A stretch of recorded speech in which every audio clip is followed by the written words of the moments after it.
John. It's always about something to do with Iowa land or Iowa farming or Iowa politics or and so we try to do something that get people's test people's knowledge a little bit about our state here. You go, I want to hear too. I'm learning too, you know. Well, welcome everyone. We'll get started in just a moment or two. In the meantime, I'll let you know that our trivia question asked, and maybe Christina, I'll ask you to put it in the chat again for me. I seem to have misplaced the text for it, but it asks, which Iowa State Park is home to the southernmost glacial lake in the United States? So Iowa is home to the southernmost glacial lake in the United States, a lake formed by the glaciers as they retreated north during the last ice age. And so which Iowa State Park is home to the southernmost glacial lake in the United States? Put your guess in the chat and we'll reveal the answer in just a little bit. It's summertime and people are heading out to their local lakes and enjoying some time on the water. So this is a little question regarding one of our gems here in Iowa. So and we'll get started in just a moment. John, you said that where you're at, you're experiencing the heat in the heat dome, like we've been here in Iowa, huh? Yes, the temperatures up in the late 90s here, and so that's been for a week or so. And I've been watching the weather closely, and they said maybe some possible rain of first part of next week. So I'm hopeful that we can get some rain in here to cool things off, because it's really straining the crops right now. Absolutely. Yeah, it's this is our first genuine week of super high temperatures here as well. So, but we have had some rain give us to a little bit of relief, which is always nice. So we'll try to send you what we don't need here down to you, John. We'll take every drop you can give us. Believe me when I tell you. Well, we're going to get started in just a moment. Christina will give us the go-ahead when it's time to get started.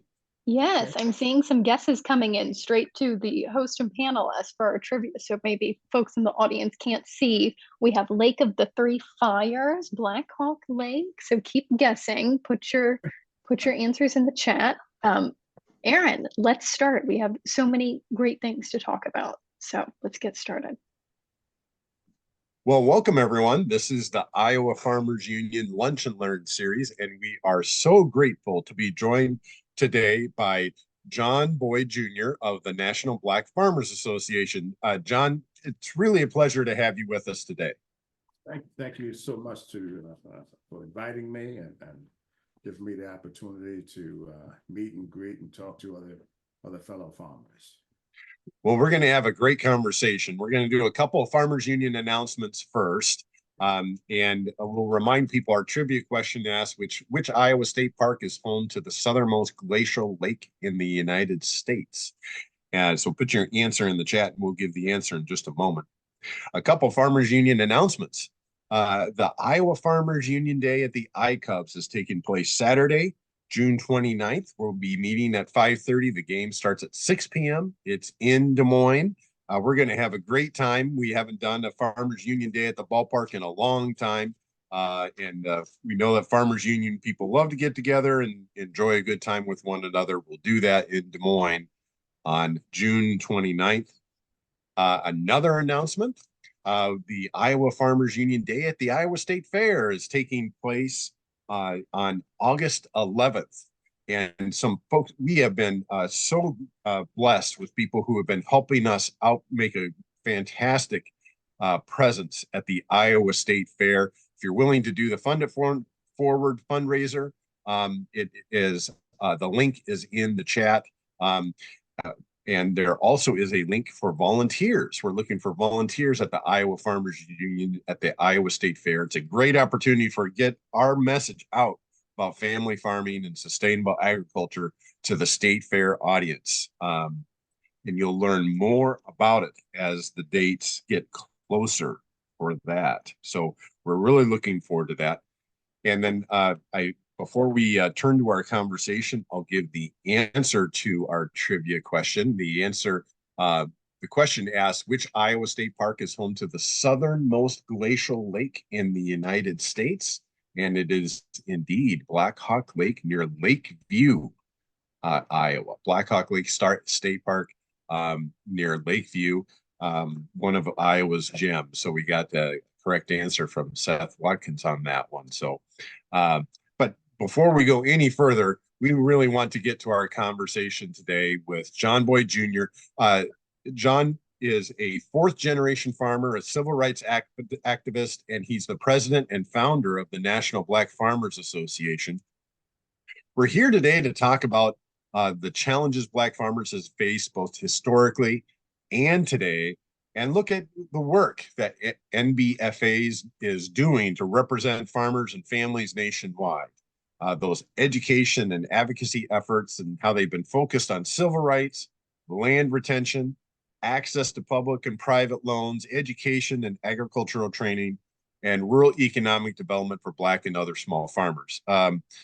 John is a fourth generation farmer and a civil rights activist, and you might have seen him representing the organization on in the Washington Post and 60 Minutes and Nightline and CNN and several others.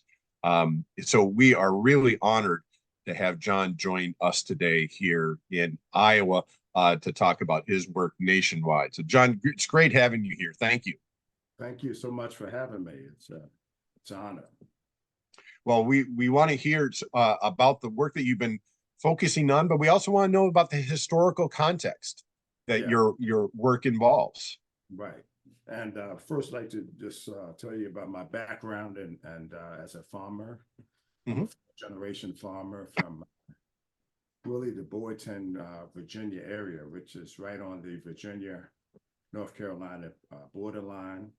And me and my father farmed together just about all of my life, and also had the great opportunity to learn the art and skill set of farming from my grandfather. His name was Thomas Boyd, the finest gentleman farmers I knew. He taught me that the land knows no color. It doesn't mistreat anybody. People do. Yeah. That his land was the most important asset that he could possess. He couldn't leave his education to his children, but he could leave his poor old raggedy farm to his 15 children. My father was the last of 15 kids. His mother got pregnant with him at the age of 49 and gave natural birth to my dad at home, and she was 50. And took him to the field, and a couple of days later, but we came off the history, we came off the Boyd plantation. So many Black families took their surname from the plantation, which they were affiliated with, and mine happens to be Boyd plantation. And I had some experience of working with the last generation of that plantation. Their names were William and Ethel Boyd. Very nice, dignified lady, and didn't understand the relationships of that. And my mother's parents were sharecroppers right here in the same area, Lee and Ruth Robinson, and they were Tobacco farmers, and they sold, believe it or not, bootleg whiskey. Really? To raise their kids. So on my father's side, I got to see what church was about, and being a man of your word, and all of these things. I learned that from there, and I got to see what people do when they shuck and jive when they had a few shots of moonshine. So I used all of those upbringings as a child to lobby Congress decades later. But I fell in love with farming. In in love with the smell of the land when that plow hits this how it hits that soil and the spring. Yeah. There's no, it's an undescribable smell of Yeah. that. And I caught what's called the farming fever, and Mm. I haven't been in it for money. I'm a farmer like many of you are because we love what we do and making things grow. And I started farming. I was raising corn and peanuts and cotton were the commodities that I was raised on, and then some tobacco. But now I'm like many of you. I raised the three commodities: corn, wheat, and soybeans, and I have 150 head of beef cattle. And I was raised very strict. I was raised very strict by my dad, who was a man of few words, but would work sun up to sundown all day long as Mother Nature let him work. It was a few words, and at lunchtime, we had a few words at lunch, and he would eat something, and he would look at me, and he would say two words: "You ready?" And I never once looked at my daddy and said, "No, sir, I ain't ready." I'd say, "Yes, sir, I'm ready." But now my kids look at me and I said, "You ready?" And they said, "I'm good." You know, what does "I'm good" mean? Does I'm good help your dad the rest of the day, or I'm good meaning I'm not going to work today? So I just wanted to let the listeners know of that proud upbringing. I'm proud of my history, and I'm proud of all of the things I've seen, both good, bad, and indifferent. And I wouldn't change being a farmer for anything, and my experiences as a farmer for anything in the world. So at the age of 18, I met another African-American farmer. His name is Russell Sally. And he was going under. I didn't know why at the time. And he asked me, would I be interested in buying this farm? I told him yes. My dream was to buy a farm. So I said, yeah, and he said, are you going to work? And I told him yes, that I was going to work the farm. And I said, but I don't have any money. He said, well, the Farmers Home Administration up there is supposed to have some money to help socially disadvantaged and Black farmers. He said, but good luck with them folks up there. He said, but I'll take you up there. And he did. And my life changed. My life changed. I was a three-letterman in college. In high school, I played basketball, football, and baseball. And I don't mind telling anybody that's watching. Some of my best friends were white. Me and Jerry Jordan, we played all those sports together, became best friends, and chased girls, and done everything that guys do in high school, and had a great time. And I walked into the United States Department of Agriculture, and back then it was called the Farmers Home Administration. And the gentleman there, I gotta say it, he just didn't like Black people. I didn't know what his thing was, but he just didn't. And he would only see Black farmers on Wednesday, so we would all be in the hallway. We all knew each other, and these Black farmers in the hallway were senior statesmen to me, people in the community that I looked up to. Some were preachers, and one was a local elected official. So I kind of looked up to these men. And Mr. Garnett would leave the door open and talk downward and boastfully to them, so that we could hear just how bad he was speaking to us out there in the hallway.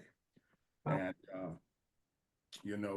And farmers need farm operating loans unless you got a long family tree that don't rely on outside credit. Right. And what happened was, so I'm in the office, and he's trying to get $20,000 to plant my crop.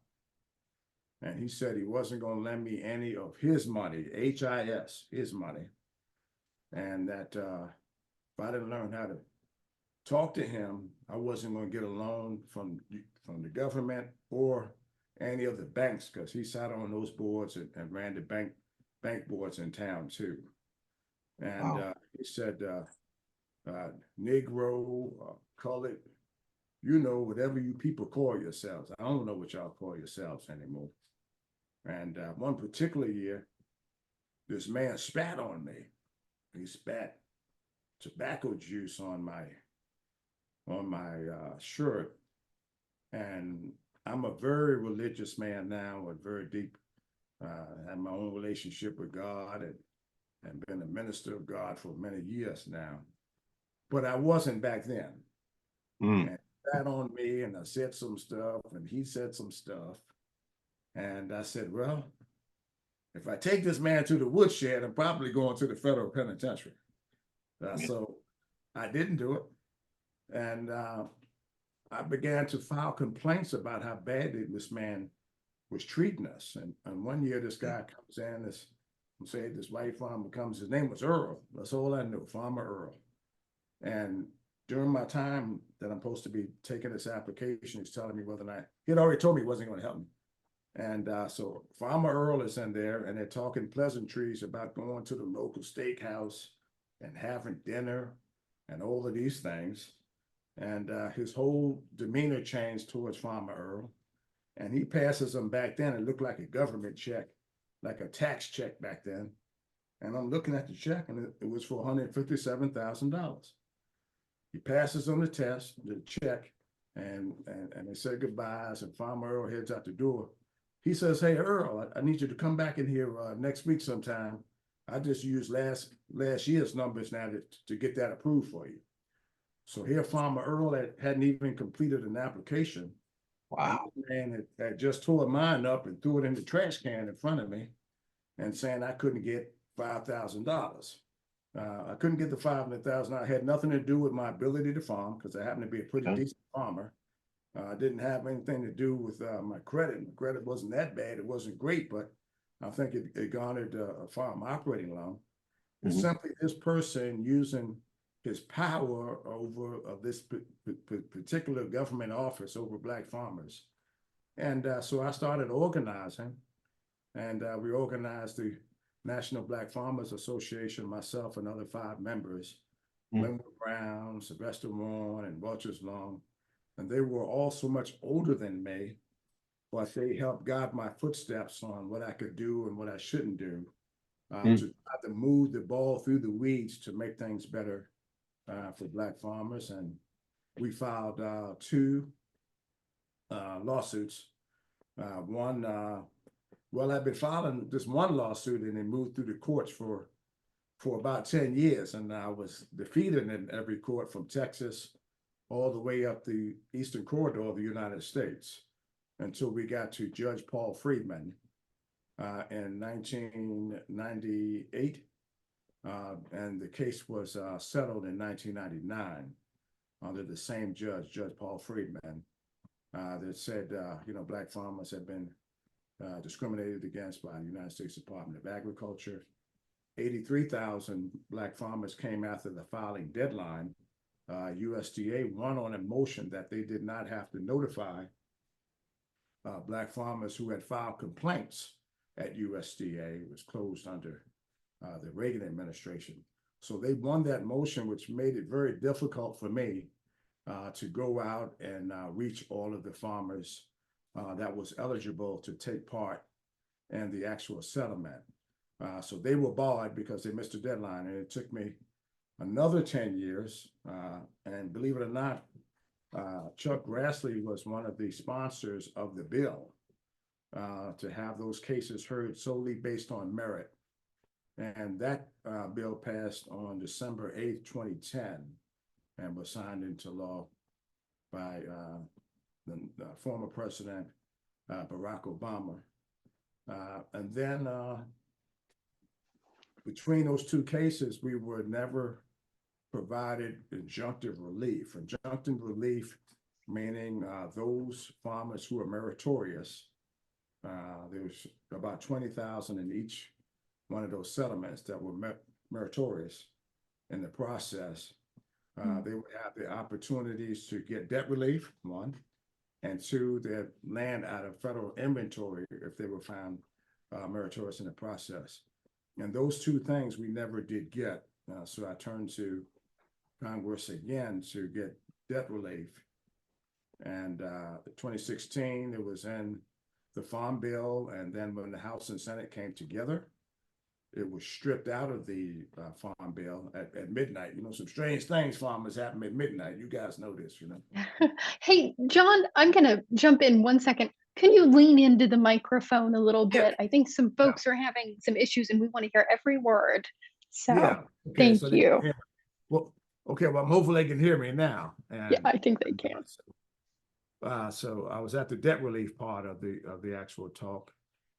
So we never got debt relief, although it was in the settlement agreements that provided by the courts to provide those who are meritorious with debt relief, and if their land was in USDA inventory, that they would be able to get their farm out of inventory. Those two things never did happen. So I turned to Congress, and it passed in 2021 and one of the spending bills. And then some farmers started suing us in federal court, saying that the debt relief was reverse discrimination. And just as I started to win some motions in federal court to have the judge look at all of the historical data that we had that showed that these farmers were mistreated, the administration repealed it, repealed the $5 billion.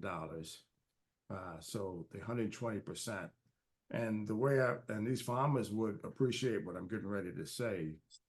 If there was a settlement that required either I can get my land or some money, I'm going to choose my land every time. Mm-hmm. The money comes and goes, but if I have the ability to get my farm from under federal inventory and out of debt, I would like to do that, especially at my age, and then give my children the next opportunity to farm that ground. So we didn't get the debt relief, and they came back and tried to do some other things. And long story short, we didn't get that. And what's very frustrating for me as a farm leader is I look at the efforts that our country put in to providing resources to other parts of the world, such as Ukraine. I have nothing against Ukraine. I want to be perfectly clear.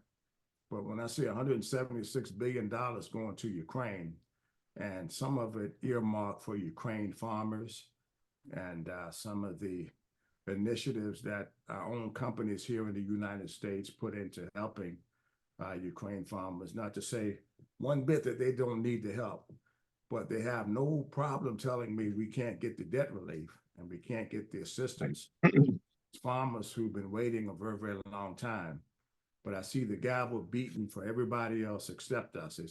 It's a very hard brick to chew is the way I like to explain it. And those things, and I see some of the things that happen on immigration that I think we could do better as a Republican or a Democrat. I don't care which one you vote for. We can do a better job on immigration, where we bringing people to the country and providing them with all of these things, but we won't help America's farmers here at home. That's some of the things that that I see. And farmers, you know, we don't mistreat anybody. When we provide food and you put them on that truck, you put a load of grain or corn in that truck, you're hopeful that it helps to feed some livestock or feed some needy families around the world, or a load of soybeans or wheat. We do it because we love it, and we know it's that we're doing the right thing to produce food. And that's the way we should look at providing assistance to America's farmers. The fair market system is going to be what the fair market system is. And if we want to keep farmers on the land, we have to provide the assistance that they need and the tools that they need at that particular time in history to keep them on the farm. I mean, that's it. And when we see a hard tax dollars going to other regions of the world, it's never going to come back, because that's $176 billion. It's never going to come back to our children. And they're going to say it helps through other ways. And I'm not debating that. What I'm simply saying is, why not try to help farmers stay on the farm? At the turn of the century, and then I'm going to stop there and take some questions. we had 1 million Black farm families in the United States at the turn of the century in 1920. Today, we're hovering around maybe 43,000 full-time farmers, 1,500 farmers that do the same thing I do, which is grow corn, wheat, and soybeans. And we're really facing an extinction. And when you lose your farm, you lose your name in the community. You lose your family cemetery that you won't be able to go into anymore. And you lose all of the history, the generational history that was tied to that farm. So these are things that most Americans don't understand. They see on the news, farmers get assistance for this drought or whatever, and so forth. But they really don't know the effort that that farmer has to put into that crop to make that corn and to make that wheat and to make the soybeans. There's a very, very slim margin of error. The farmer can't make any mistakes. And we hope, when I got married, I told my wife, I'm gonna stop talking. I said, you know what? After she said, I do, I said, well, I have a girlfriend. She said, you have a girlfriend? I told her, yes. I said, my girlfriend is Mother Nature. I said, when she calls me to dance, I'm going to dance with her. And that means when I get the opportunity to plant, when Mother Nature says I can go, I got to go. And when she says I can harvest, I'm going to harvest, and everything is going to have to come after that. That's I'm going to stop talking there and take some questions. Well, John, that just sets us great up for future conversations, and we'll get to as many comments and questions as we can, but we know that this is just the start of a good conversation. It is. In the news a lot. I'm gonna do it fast. Oh, well, that's just fine. So, we know that the Farm Bill has been in a lot of the news recently. It's starting to move its way through Congress, and credit reform is an important part of the Farm Bill. Are we seeing any traction on trying to address some of these issues on land access and discrimination? Well, I would say we have a lot of work to do. And one of the things that some of the farmers may not understand even on this chat is many of the Black-owned farms don't have base acres, base acres. So a lot of the increases in the Farm Bill are tied to the base acres. And so we have to find a way to get the numbers up on these farms.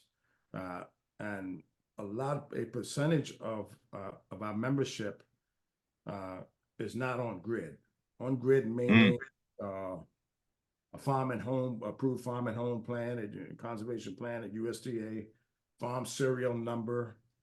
Right. A lot of these farmers have a bitter taste in their mouth when they said, you know what, I ain't never going back to the government if I'm able to get from underneath it. So I spent a lot of my time reintroducing many of senior Black farmers back into the USDA program and explaining to them, if you don't have a farm serial number, if you're not reporting your acres and you don't have an approved farm and home plan, when those monies coming to your county, you're not going to get a dime of it.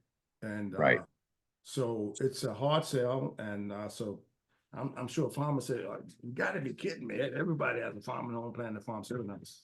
Yeah, and some of these farms don't. So I understand the importance of it, and of course, but that is a challenge, and we have a percentage of farmers who are very, very good skill set farmers, where they can go out and plant the same crop every year and know how to do it, but they have low literacy skills, reading and writing and things of that nature, especially from in the Alabama, Mississippi region of the United States. We have a population where the educational skills simply isn't there as well.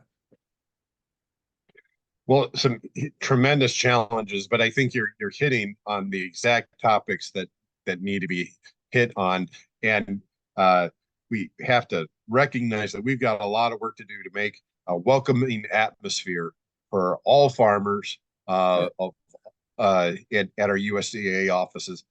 You know, USDA was created to be the people's department, right? It was, and it's got to live up to that if it's really ever going to support its mission. It really does, and I'm not saying everyone is bad at USDA, so I don't want anybody to take this away. And the history I gave you was through the 80s and 90s, where I was very young and introduced to a system that wasn't welcoming, I think is the right word. And I've been trying to change that, and access to credit. Farm operating loans are mostly. Right. Farmers need operating loans. They need them then, and they need them during planting season, not months later when the ground is hard in July. You know, there's nothing I can plant in July, people. You know, you got to have the access, you know, the credit when you need it. That's right. That's right.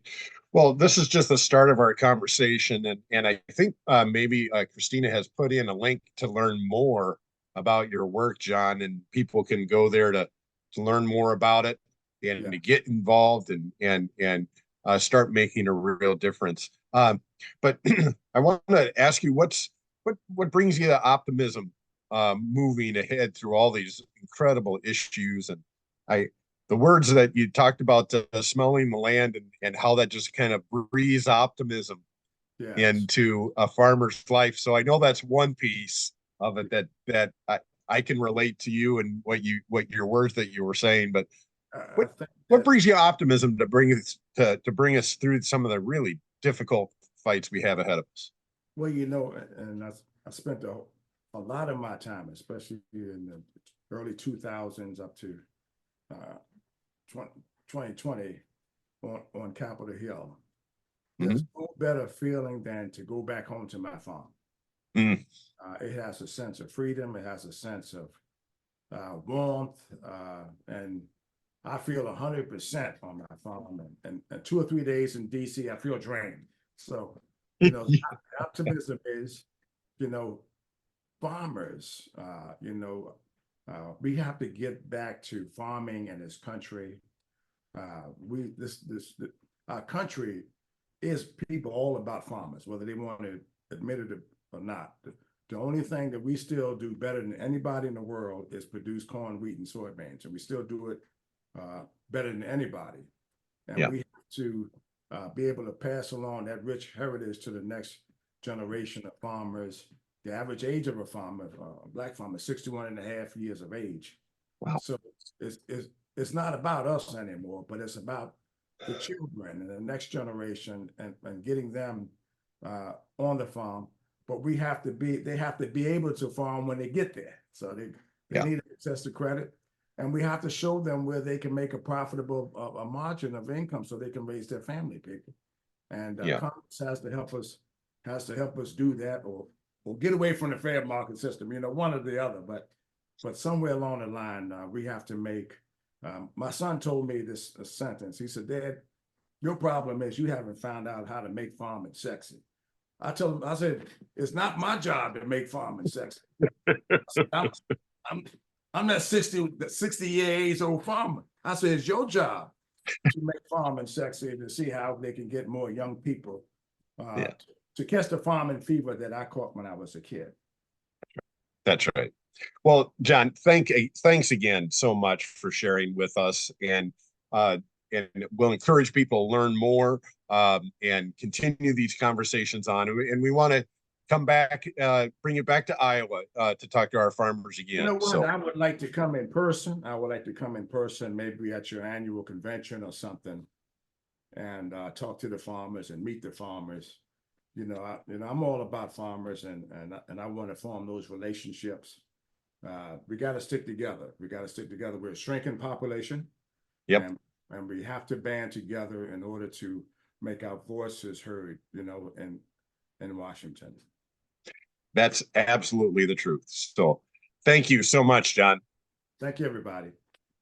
Well, everyone, this has been the Iowa Farmers Union Lunch and Learn, and we are so grateful to use this as a tool so that we can talk about important issues with farmers, with partners, with policy leaders about how to make a real difference for family farming and for sustainable agriculture. So thank you for tuning in. And if you haven't had a chance to join as a member of the Iowa Farmers Union, please do so today.